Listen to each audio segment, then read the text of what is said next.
하나님의 말씀은 역대하 10장입니다. 역대하 10장 1절에서 9절.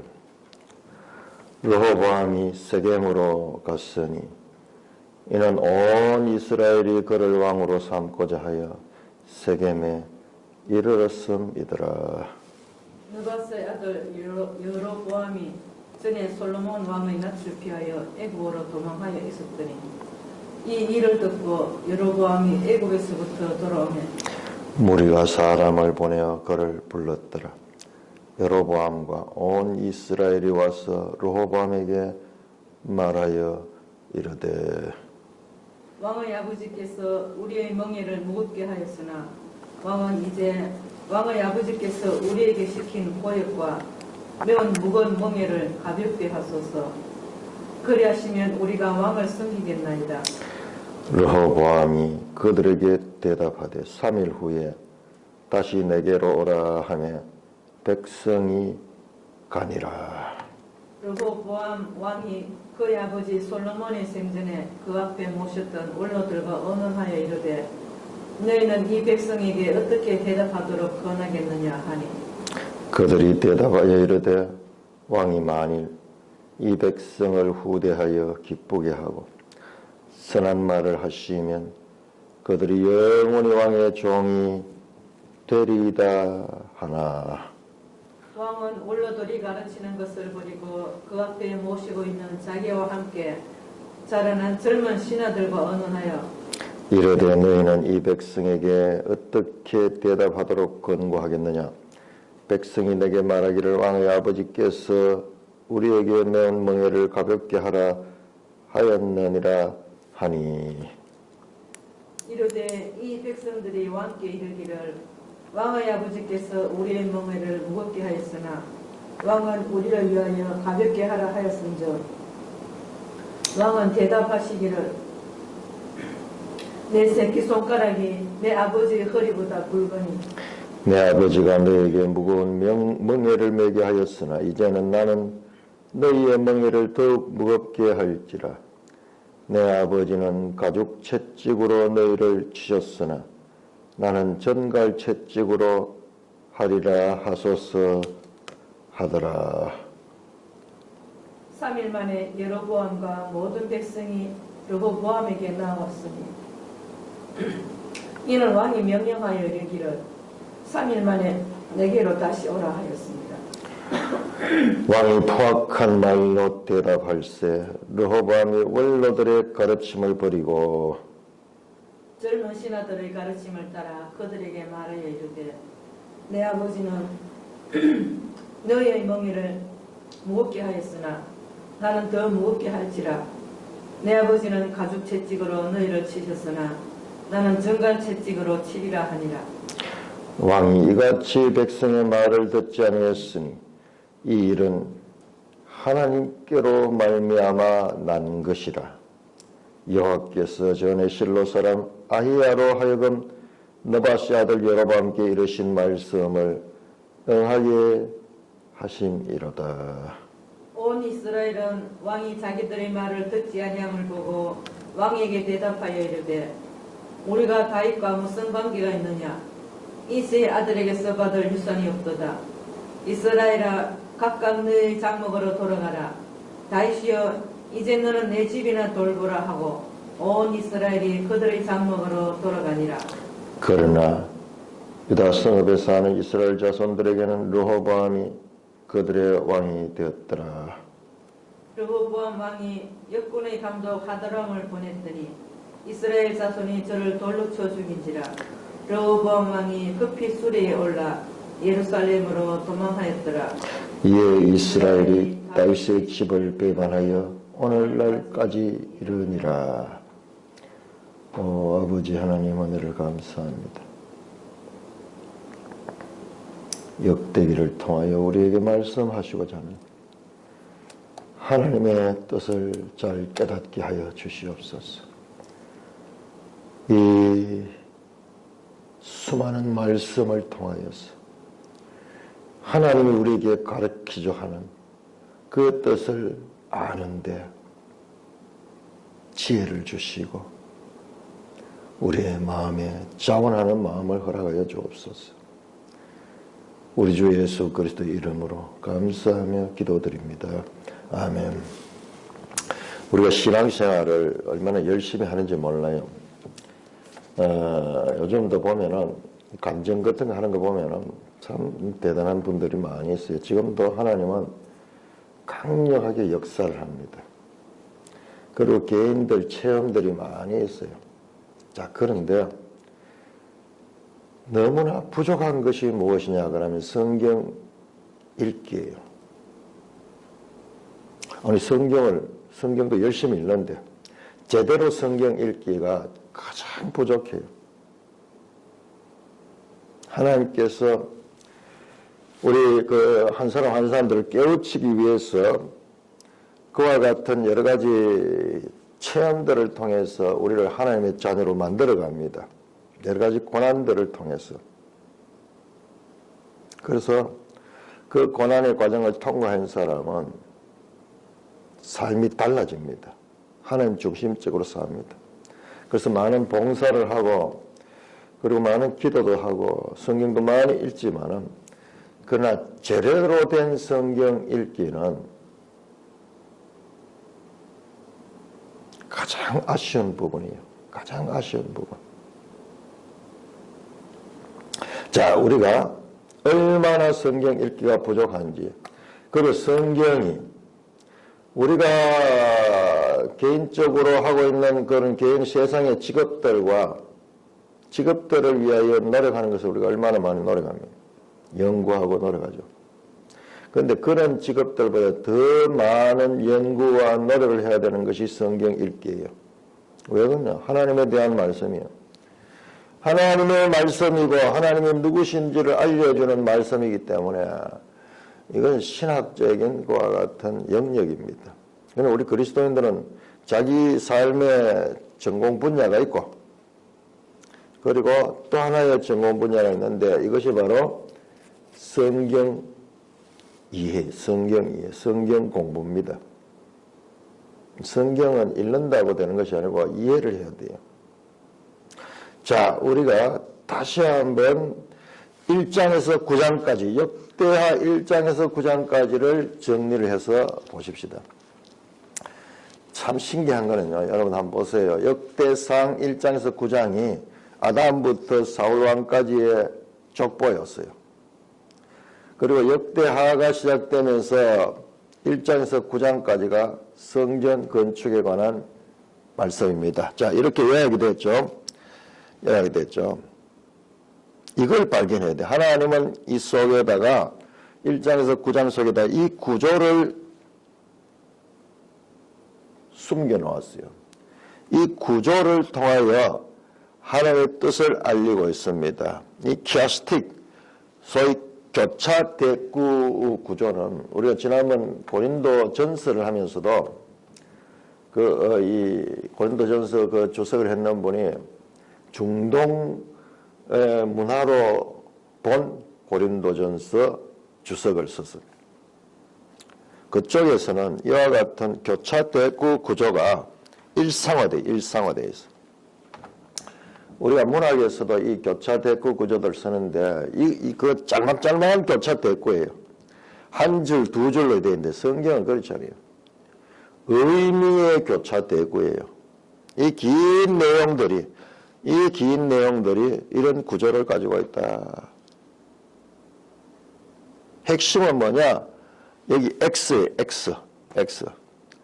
주위에 둘러싸고 있는 샌드위치처럼, 이 주위에 들고 있는 빵이 있다면 그 속에 펩티미감, 꼭 이겁니다, 이게. 이것들은 이를 위하여 있는 것입니다. 그래서 그것이 무엇이냐? 성전이 성전 건축. 성전을 건축하고 성전을 하나님께 봉헌하고 그 성전에 대한 하나님의 응답이 나오는 것이 이 1장에서 9장까지의 말씀들이 가지는 메시지. 무엇이냐? 성전. 자, 그런데 여기뿐만 아니라 역대기상도 마찬가지예요. 역대기상도 전부 법궤를 이동해 오는 거, 그 다음에 성전 틀을 구입하는 거, 그 다음에 성전에 섬기는 제사장들, 그리고 이 문지기들, 노래하는 자들, 이런 사람들을 일을 분담하는 것, 그 다음에 성전 건축에 필요한 재료들 준비하는 것, 그 이야기 전부 다 그 이야기예요. 전부 그 이야기. 자, 이런 식의 성경 읽기가 되어야지 무엇을 알 수 있냐? 하나님을 알 수 있는 거예요. 지금 역대기가 무엇을 말씀하고자 하는가를 알 수 있는 거예요. 그냥 한 절 한 절 읽는 거 중요해요. 그러니까 우리가 한 절 한 절 읽고 한 장 한 장 읽는 것이 중요합니다. 그것이 된 다음에 이게 가능해요. 이것을 볼 수 있기 위해서는 우리 이 교회 시대에 이걸 보지 못했어요. 지금까지도. 칼빈도 이런까지는 못 봤어요. 그런데 계속 우리가 성경을 연구하면서 이제 현대 성경신학의 분야는요, 새로운 분야예요. 성경신학. 그냥 조직신학, 뭐 이런 것들은 초대교회부터 많이 발전됐지만 성경신학은요, 이 성경 자체의 그 구속사적인 그와 같은 흐름을 보는 거예요. 이런 성경 읽기는요, 평신도들은 꿈도 꿀 수 없는 내용들이에요. 그러니 지도자들은 전심으로 성경을 연구해서 이걸 가르쳐야 돼요. 여러분들 읽었던 성경이 바로 이런 구조를 가지고 있다. 이 구조. 성전과 성전. 자, 그러면은 신약 성경으로 들어가서 우리가 그 뜻이 연결되는 거예요. 아니, 이렇게 눈에 보이는 건물 성전 짓는 거 이야기 실컷 해놓고 신약에 가니까 또 기적 행하고 뭐, 이게 전혀 딴 이야기야. 전혀 딴 이야기. 그게 딴 이야기가 아니다는 것을 설명해 줄 수 있어야 돼요.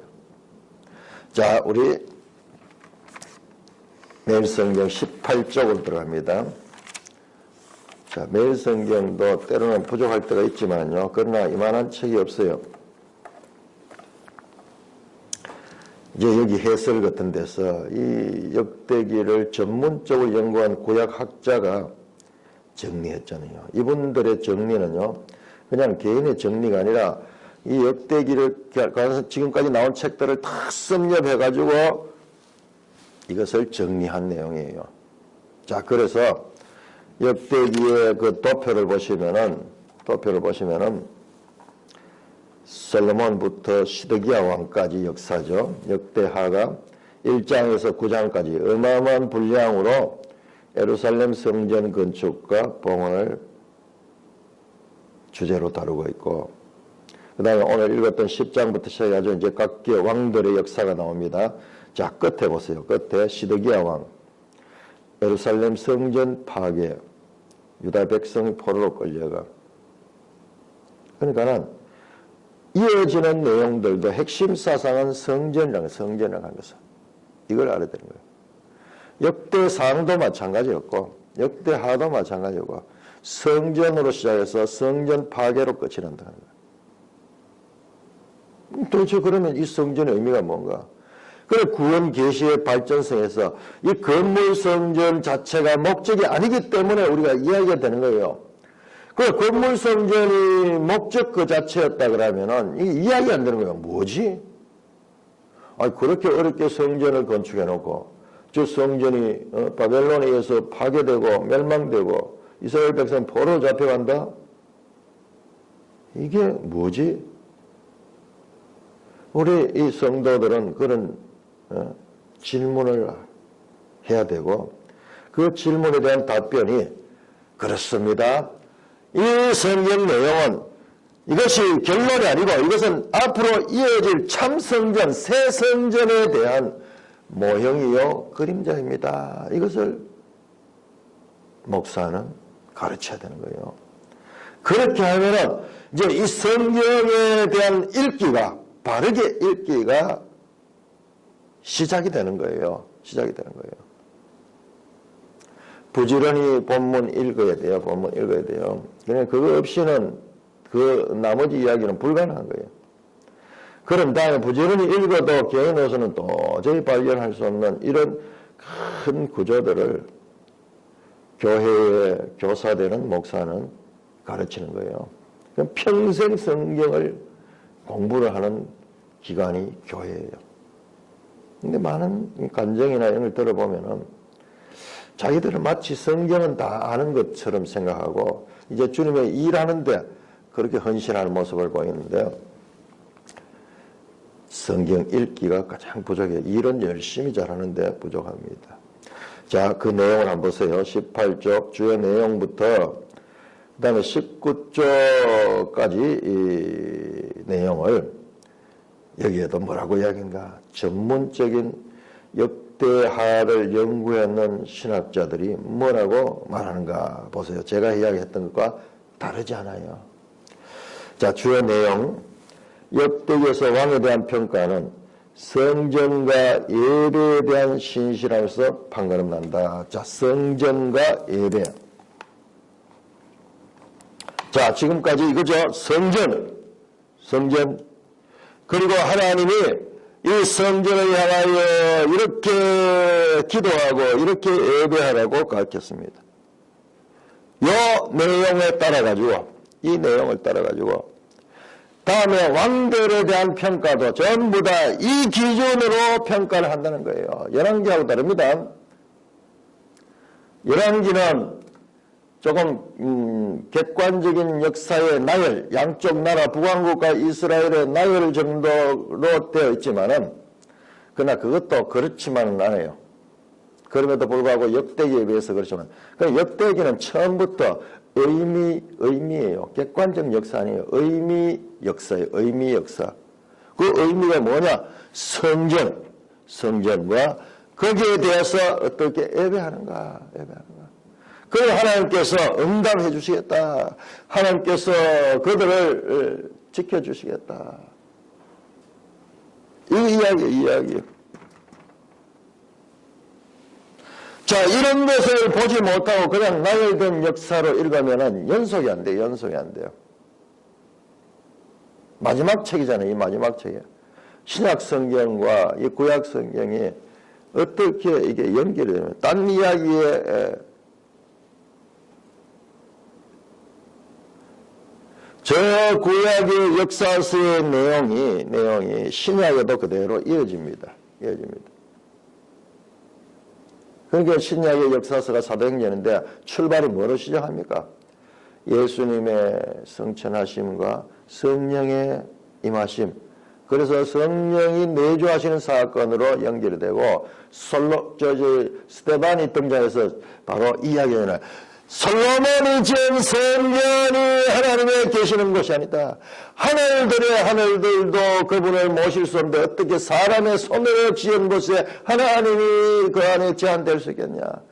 온 우주가 하나님의 보좌고 이 땅, 온 땅이 하나님의 발등상에 지나지 않는데 그러면서 솔로몬이 7장 44절에서 49절까지 스데반이 솔로몬 성전이 가지고 있는 모형성을 지적을 하는 거예요. 자, 다시 한번 봅시다. 자, 이렇게 연결하면 명확하게 하나님이 우리에게 말씀하고자 하는 것이 드러나는 것입니다. 7장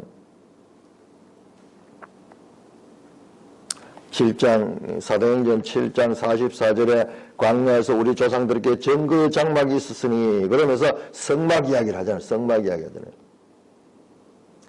46절 다윗이 하나님 앞에 내려받아 야곱을 위하여 하나님의 처소를 주며 하나님의 처소 이게 성전이에요. 성전. 솔로몬이 그를 위하여 집을 지었느라 베트예요. 지금 성전이 전부 다 보면은 지금 거의 대부분이 베트로 집이에요. 집. 하나님의 집. The Bet, 여호와, 야훼의 집이에요. 야훼의 집.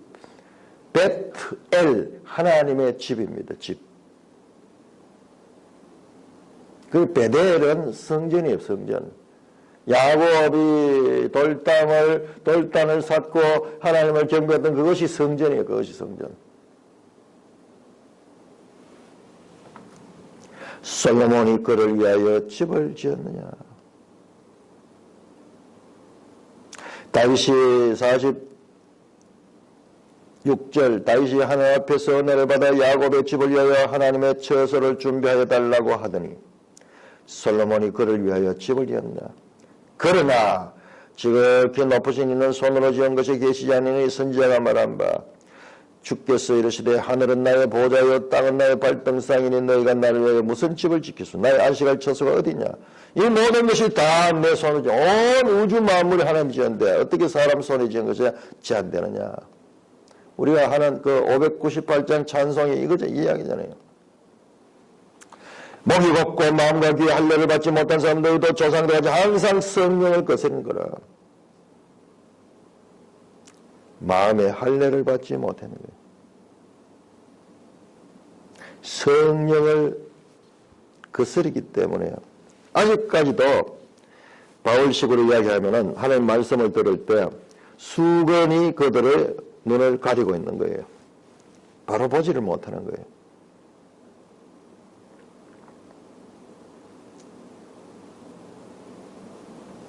이 말씀을 하고 스데반이 55절 스데반이 성령 충만하여 하늘을 우러러 주목하여 하나님의 영광과 및 예수께서 하나님 보좌에 서신 걸 보고 말하되 돌에 맞아 순교를 당합니다. 자, 우리 성경 읽기가 얼마나 부족한가. 이게 이렇게 연결되는 거예요.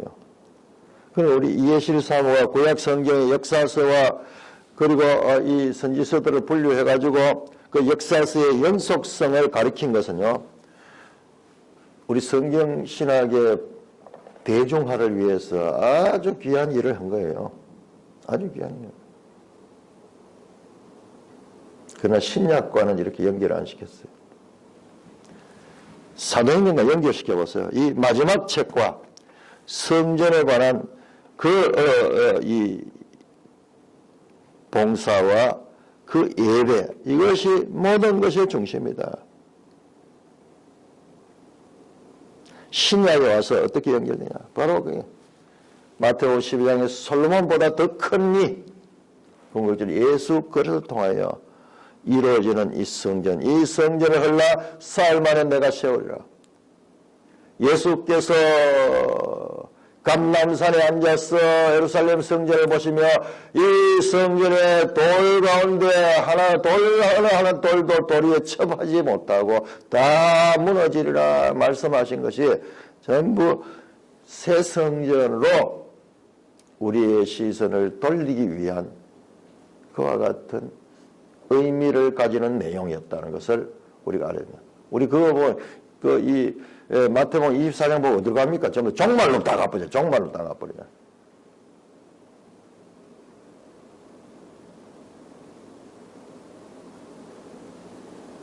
자, 계속 내성에 봅니다.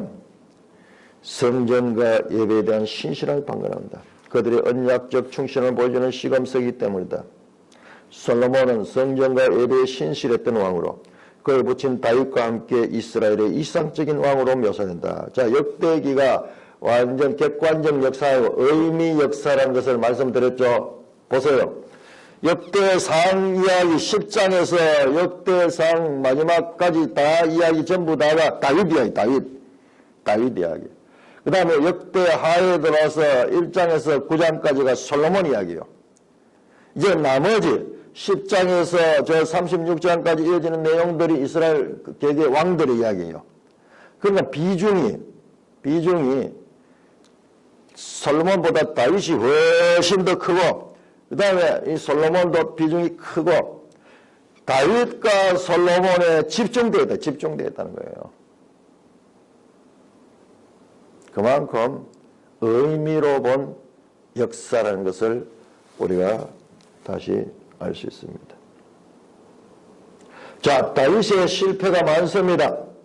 사무엘서에 보면은 다윗의 실패가 얼마나 많은가. 자, 그런 거 거의 안 나옵니다.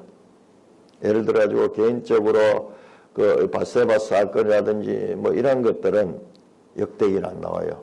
인구조사했던 게 오히려 나오고 그 인구조사도 궁극적으로는 성전 틀을 구입하는 사건으로 연결되기 위해서 나타나는 거지. 그리고 미화된 역사인 것처럼 부정적인 요소들이 거의 없어요. 솔로몬 기사도 지금 하나도 안 나오잖아요. 부정적인 기사 하나도 안 나오잖아요. 솔로몬이 처첩을 많이 거느리고, 그리고 솔로몬이 많은 우상 숭배를 했던 그런 이야기 하나도 안 나와요. 이상적인 왕으로 나오잖아요.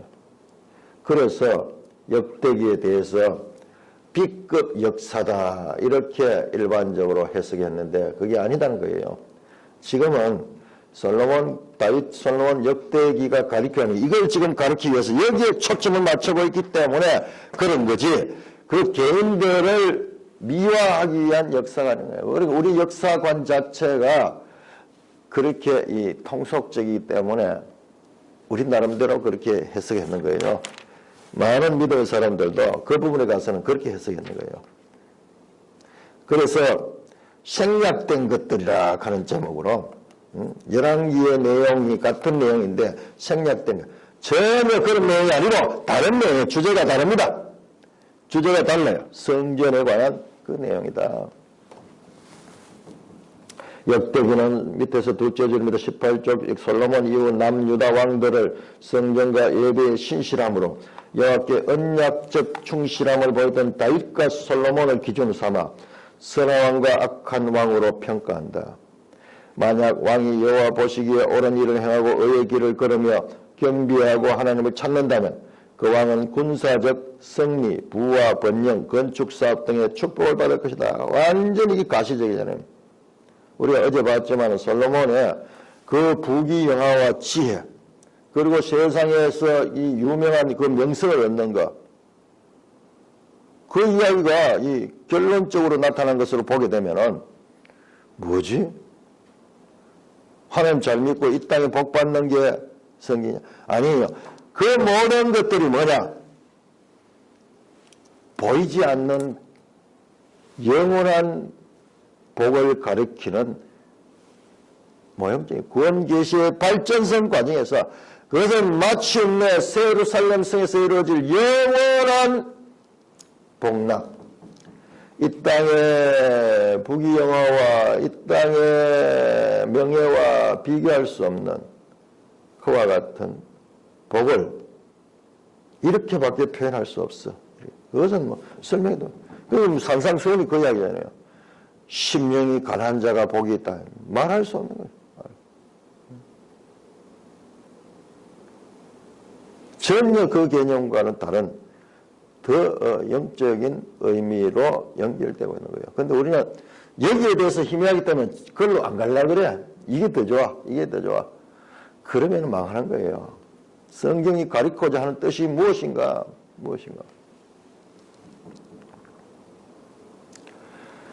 선하고 강하고 평안도 만약 왕이 여호와 보시기에 옳은 일을 하고 의의 길을 겸비하고 하나님 찾는다면 그 왕은 군사적 승리, 부와 번영, 건축사업 등 축복을 받다. 그러나 그렇지 않으면 불의한 길을 가면 이방 왕이나 다른 민족을 의지하여 여러 번 여호와께서 그 왕을 버려. 결과적으로 유다를 하나님은 버리잖아요. 성전은 파괴되잖아요. 19쪽 역대기에서는 다윗과 솔로몬을 포함한 남유다 왕들을 이제 쭉 다루게 됩니다. 둘째 달라고 첫째, 이상적인 왕은 성전과 예배에 충실했던 다윗과 솔로몬이다. 다윗과 솔로몬 기사가 이렇게 길게 나오는 것은 이제 이 사람들이 하나의 기준이 되는 거예요. 다윗은 성전 건축의 준비자로서 많은 재료를 준비했고 성막실에서 성전시대로 옮겨갈 것에 대비하여 레위 사람들을 예대 조직을 확립했다. 자, 역대상 다시 한번 가보세요. 우리가 그러니까는 이 기본적으로 본문에 대한 바른 이해가 없이는 안 돼요. 역대상에서 다윗이 이 부분을 얼마나 중요하게 다루고 있는가. 다윗이 23장부터 보세요. 역대상 23장부터 다윗이 나이 많아 늙음의 아들 솔로몬을 이스라엘 왕으로 삼고 이스라엘 모든 방백과 제사장과 레위 사람을 모았더라. 그래서 레위 사람들을 다 모아가지고 레위 사람들에게 직분을 맡깁니다. 24장도 제사장 직분을 맡은 사람들, 25장은 찬송을 맡은 사람들, 26장은 성전 문지기들, 그러면서 레위 사람들을 통해 가지고 앞으로 성전 20절부터 26장 20절부터는 성전 곡간을 맡은 사람들, 그러면서 23장에서 26장에 무려 3장에 걸쳐서 레위 사람들을 조직하는 거예요. 그들이 맡은 임무를 조직하고 그 일들을 배당시켜 놓는 거예요. 그래서 다윗은 성전 건축의 준비자고 솔로몬은 성전 건축자로서 성전신을 했다. 이렇게 성전과 예배에 신실하면서 이스라엘 영토를 확장할 수 있었다. 자, 솔로몬이 부귀영화와 그리고 땅을 넓혔던 것은 뭐냐? 성전에 대해서 충실했다는 것입니다. 이 두 왕 다윗과 솔로몬은 성전과 예배에 신실한 이상적인 왕이다. 자, 역대기는 이와 같은 관점으로 봐야 됩니다. 우리가 지금 이제 10장부터 발악할 텐데 볼 적에 이 같은 관점을 가져야 돼요. 이 같은 관점. 성전이다. 그리고 이 성전은 여기에서 이렇게 구약에서 중요하게 다뤘던 성전은 신약에 와서 예수 그리스도가 하늘에서 내려온 성전이시고 사람의 손으로 짓지 아니한 성전이시고 말씀이 육신이 되어 우리 가운데 거하시네. 요한복음 1장 14절은 예수님이 성전이라는 말이에요. 그하다 하는 말이 성막을 치다 하는 뜻이에요. 장막을 치다 하는 뜻이에요. 요한복음 2장에서 이 성전을 헐라 내가 사할 만이셔라 자신이 성전이라고 그렇게 선포하시는 것이죠. 요한복음 3장에서 예수님께서 앞으로 교회가 성전이 될 것을 말씀하시면서 육으로 난 것은 육이요 영으로 난 것은 영이니 너희가 거듭나야 되겠다는 말을 이상히 여기지 마라. 영으로 난 자가 누구예요? 성전이 되는 자, 성전이 되는 자예요. 그러나 그 성전이 되는 것을 어떻게 알 수 있느냐? 바람이 어디서 와서 어디로 간지 알지 못하지. 성령으로 난 사람, 성전이 된 사람도 그러하니라. 그럼 어떻게 알 수 있냐? 바울의 말씀을 통해서 하는 거야. 너희가 하나님의 성전이다. 성령이 거하시는 성전이다. 이렇게 단계적으로 신약은 이 성전 사상을 새 성전 사상으로 이끌어 가고 있다는 거예요. 이게 하나님께서 이 성경을 통해서 우리에게 가르치고자 하는 핵심 사상이라는 것을 우리가 가질 수 있어야 되는 것입니다. 다시 자 역대하 10장으로 돌아갑니다. 이제 본문 10장 역대하 10장입니다.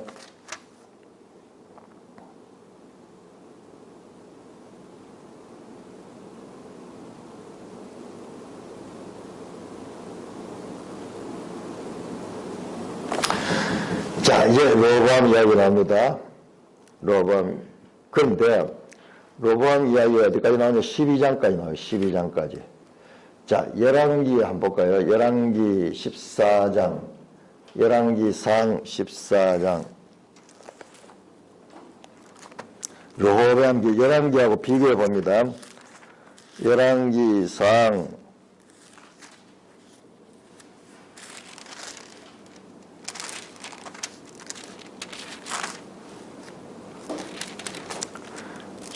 14장 보시죠. 14장.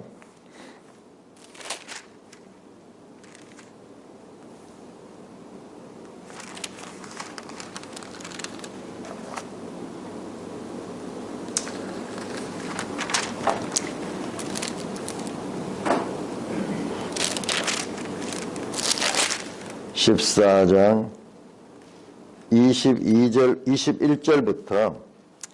21절부터 31절까지가 로보암 기사예요. 로보암 기사.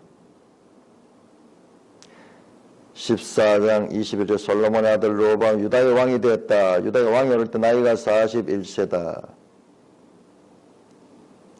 그리고 31절 로보암이 조상과 함께 자니.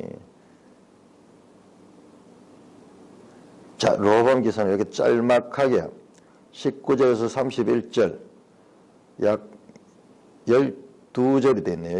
12절. 12절 정도로 간략합니다.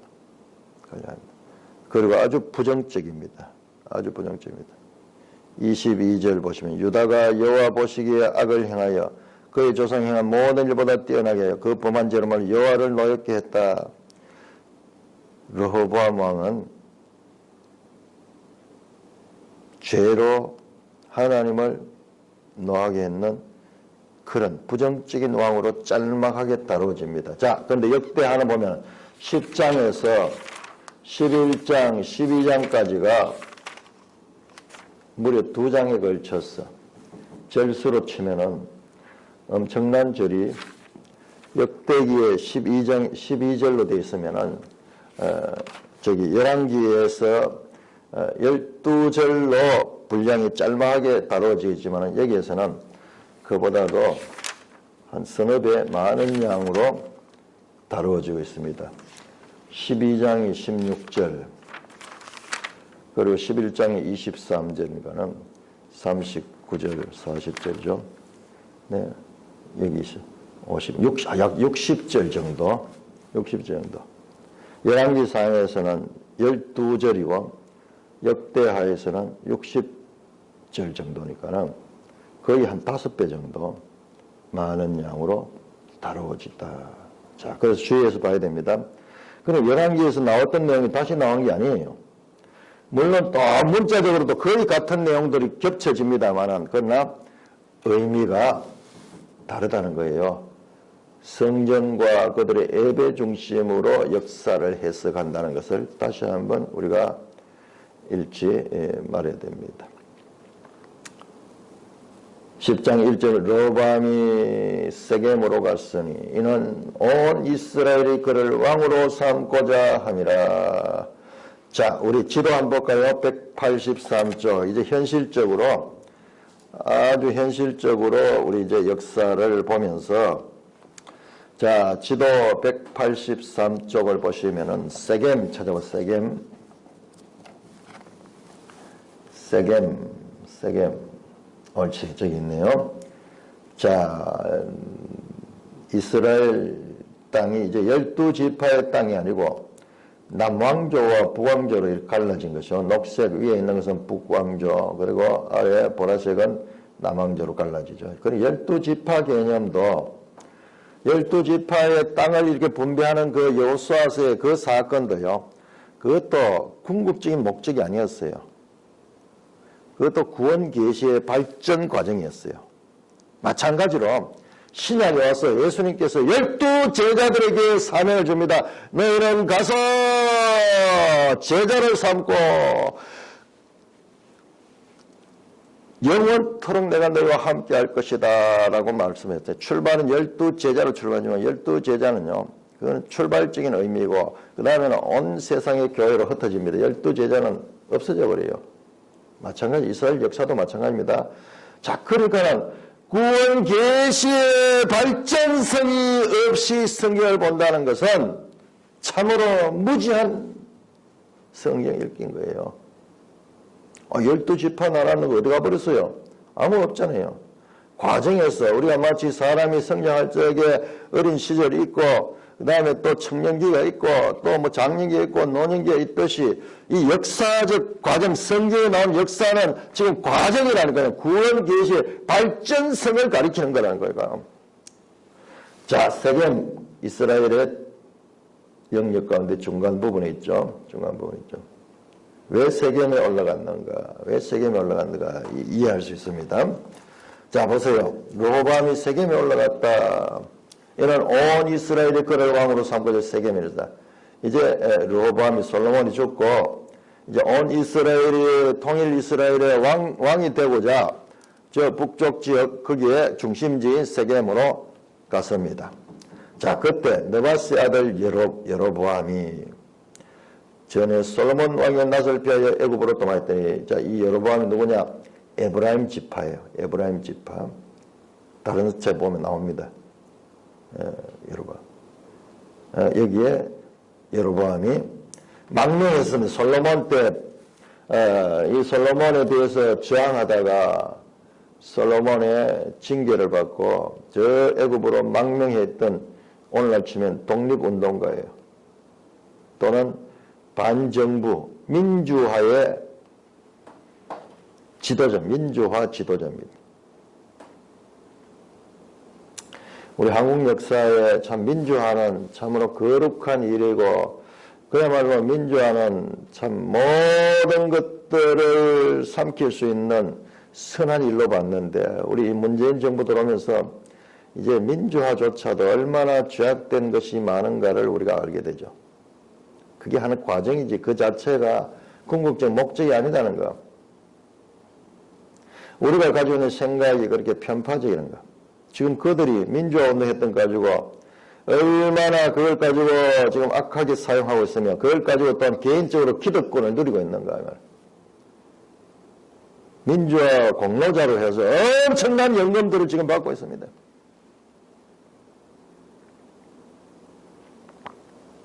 성경을 통해서 사람에 대해서 알아야 돼요.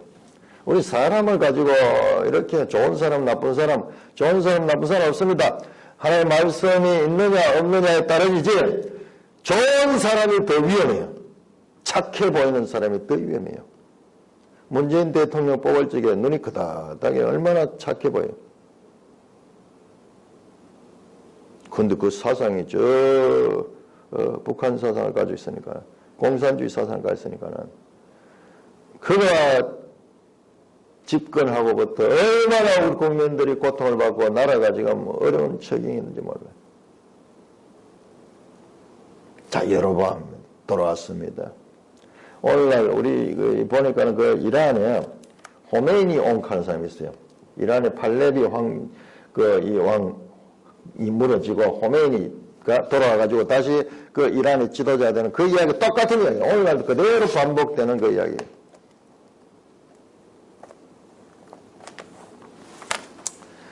여로보암과 온 이스라엘 로보암에게 말합니다. 당신이 왕이 된다 그러면은 우리가 인정하는데 그 대신에 솔로몬 시대에 우리가 너무 과도한 건축 사업으로 인해서 우리가 너무 힘이 들었다. 세금도 너무 많이 냈고 그 다음에 우리도 노력 동원에 너무 많이 해서 우리가 스스로 생활할 수 있는 데는 너무나 우리가 열악했다.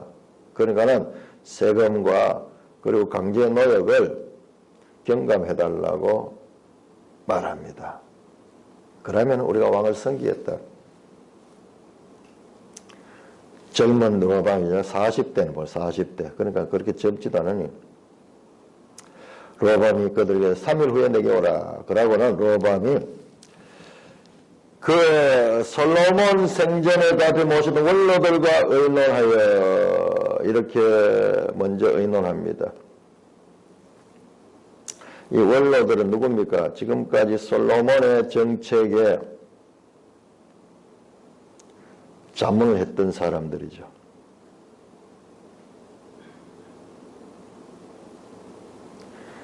그러니까는 그 원로들은 그들의 말을 들으십시오. 그렇게 자문을 했습니다.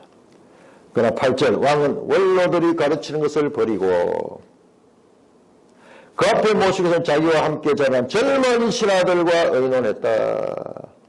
소장청 이 지도자들과 의논해서 내가 이 일을 어떻게 하면 되겠느냐 그렇게 물었을 때 젊은 소장청들은 더 강경하게 되면 초장에 강하게 잡아야 됩니다. 그래 안 하면은 한번 밀리기 시작하면은 왕이 계속 밀리게 됩니다. 강경책을 주문했습니다. 르호보암 왕은 이 젊은 소장청들의 의견을 수용하고 그리고 늙은 노장들의 의견을 배척합니다. 자, 여기에서 르호보암의 문제는 젊은 층의 의견을 듣고 늙은 층의 의견을 배척했다는 것이 문제가 아니에요. 이건 그럴 수도 있어요. 그건 정책을 하다 보면 이럴 수도 있고 저럴 수도 있고 다 좋게 할 수 없으니까. 그러나 르호보암은 하나님께 묻지 않았습니다. 성전에 가서 하나님께 묻지 않았습니다. 내 이름으로 오는 내 백성이 그들의 잘못된 행동을 돌이키고 내게 나와서 내 얼굴을 구하고 기도하면은 내가 그들을 고쳐주겠다. 그 약속을 전혀 지금 생각조차 하지 않고 있습니다. 눈에 보이는 사람들과만 지금 의견을 나누고 거기서 결정됩니다. 12절 3일 만에 여로보암과 모든 백성이 로아방에 나왔을 적에 13절 왕이 포악한 말로 대답했다. 포악한 말로. 로밤이 원로들의 가르침을 버리고 젊은 신하들의 가르침을 따라 그들에게 말하다. 아버지는 너에게 멍에를 무겁게 해서는 나는 더 무겁게 할지라. 내 아버지는 가죽으로 너를 치셨으나 나는 정갈채찍으로 치리라 하시니라. 강경채에서. 자, 이러니까는 15절. 자, 여기 아주 중요한 내용이 나옵니다. 자, 우리 여기까지 11개에도 나오는 내용을 다 아는 내용이죠. 자, 그런데 15절, 15절. 15절 같이 읽겠습니다. 15절.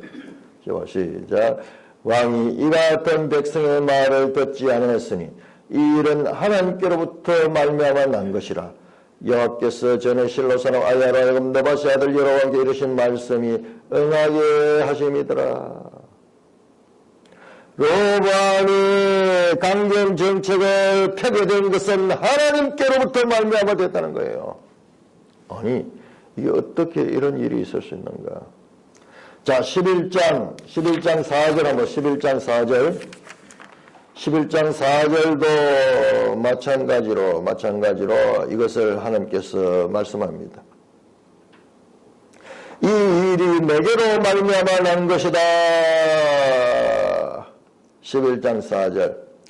이래서 남북 간의 평화가 깨지고 서로 대립하게 된 것은 하나님께로부터 말미암아 난 것이라는 걸 하나님 스스로 인정하고 있고, 이 역대하에 기록한 내레이터도 지금 그렇게 지금 설명하고 있는 거예요. 자, 이게 성경입니다. 자, 이런 부분이 우리가 이해하기 어려운 부분이에요. 자, 이런 부분을 아주 중요하게 봐야 됩니다. 하나님의 주권적 역사를 우리는 여기서 볼 수 있습니다. 16절 온 이스라엘은 왕이 자기들의 말을 듣지 않음을 보고 왕께 대하여 우리와 다윗이 무슨 관계가 있느냐. 이새의 아들에서 받을 유산이 없더라. 이스라엘 각각 자기 장목으로 돌아가라. 다윗이여 너는 이제 내 집이나 돌보라 하고 이제 다윗 왕조와 우리는 아무 상관이 없다. 안 그래도 지금 이 에브라임 지파는요, 지금 이 요셉의 후손들이고 기득권을 가지고 있는 그런 사람들인데, 지금까지 유다 지파의 숙인 거 해도 그한데, 이제는 잘 됐다. 우리는 조상적부터 대대로 여기에 우리가 기득권자야. 그런데, 이 다윗 왕조를 잘 될 수 있도록 우리가 협조해 줬는데, 이제 너와 상관없다. 우리가 다윗과 무슨 관계가 있느냐? 관계가 없다는 말이에요. 이새의 자손이여 너는 내 집으로 가라.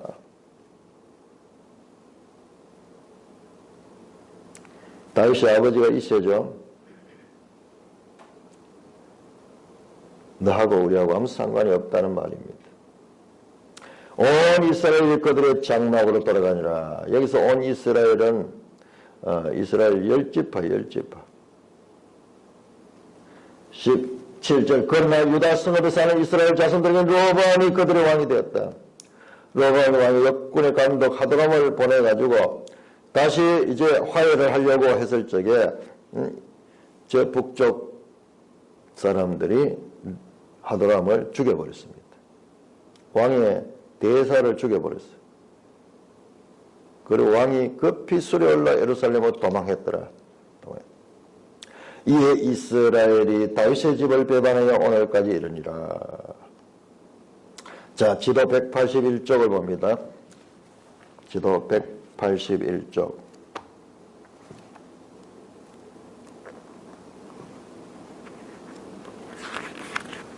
지도 181쪽. 분명 분열 왕조 시대 역대 왕 그러면서 이제 지도가 나옵니다. 르호보암, 유다는 르호보암, 이스라엘 여로보암 1세로부터 해서 저 이제 분열 왕국의 역사가 나옵니다. 자, 북쪽 이스라엘은 여로보암으로 시작해서 그 다음에 호세아 왕으로 끝이 나서 BC 722년에 사마리아가 함락되고 멸망합니다. 총 210년 동안 20명의 왕이 등장합니다. 그런데 거기 보시면 묶어놨죠. 여로보암 1세와 나답, 바하사와 엘라, 시므리, 오므리 왕조, 오므리에서 여호람까지, 그 다음에 에후에서 스가랴까지 에후 왕조. 왜 이 왕조가 이렇게 자꾸 바뀌는가? 이 정통성이 없잖아요. 다윗 승인 누구든지 힘 있는 자가 왕이 되니까는, 그래서 계속 쿠데타가 일어나서 결국은 BC 722년에 망하게 되는 이 북이스라엘의 역사의 출발. 이때가 언제냐? BC 922년. 여로보암은 국호를 이스라엘로 정하고 새로운 왕으로 등극합니다. 자, 그런 반면에 남쪽에 남쪽 유다를 보세요. 유다. 르호보암에서 시드기야까지 전부 이게 다윗의 후손들이에요. 유다 왕조는 다윗의 후손입니다. 그러나 그들도 멸망했습니다. 자, 우리는 여기에서 누가 옳고 누가 그르고 그 문제도 아니에요. 이조차도 다윗 왕조조차도 여기서는 멸망합니다. 조금 더 오래 갔지만. 자, 그러면 여기서 뭐냐? 이것도 마찬가지요. 이 왕조, 이스라엘 왕조도 이 자체가 목적이 아니고 궁극적으로는 다윗의 후손을 통한 새로운 나라, 다윗의 후손이 목자가 되어서 다스리는 그와 같은 나라. 이 복음서에 나와 하나님 나라야, 하나님 나라. 회개하라, 하나님 나라가 왔다. 그 하나님 나라, 그것이 성전의 다른 면이에요. 성전과 하나님 나라는 동전의 양면입니다. 동전의 양면. 성전이 뭡니까? 하나님이 통치하는 곳이 성전이에요. 하나님이 왕으로 통치하는 것이 성전이에요. 하나님 나라가 왔다. 하나님 나라가 왔다. 하나님의 통치가 왔다는 것입니다. 같은 이야기의 다른 면이에요. 다른 면. 다니엘서를 보면요. 다니엘서 보면은 에스겔, 에레미야 다 성전에 대해서 새 언약에 대해서 예언하는데 다니엘은 그 이야기 없거든요. 나라 이야기 나와요. 나라. 다니엘 2장에 보면은 참으로 이 우상이 있는데 우상인데 사람의 손으로 시작하지 않은 돌이 날아와 그 우상을 깹니다. 사람의 손으로 말미암지 아니하는 돌, 이게 바로 그 돌이 태산을 이루어 온 땅에 이 가득 차게 되는데 그게 하나님 나라예요. 하나님 나라. 같은 개념입니다. 사람의 손으로 짓지 않은 성전, 사람의 손으로 말미암지 않은 하나님 나라. 같은 이야기예요. 같은 이야기. 자, 이것만 우리가 연결이 돼도 이 두 가지 이야기가 같은 이야기는 것만 이야기 돼도 신약 성경 전체가 그 이야기예요. 신약 성경 전체가 바로 성전 이야기고 하나님 나라 이야기고 하나님 나라 이야기는 곧 성전 이야기다.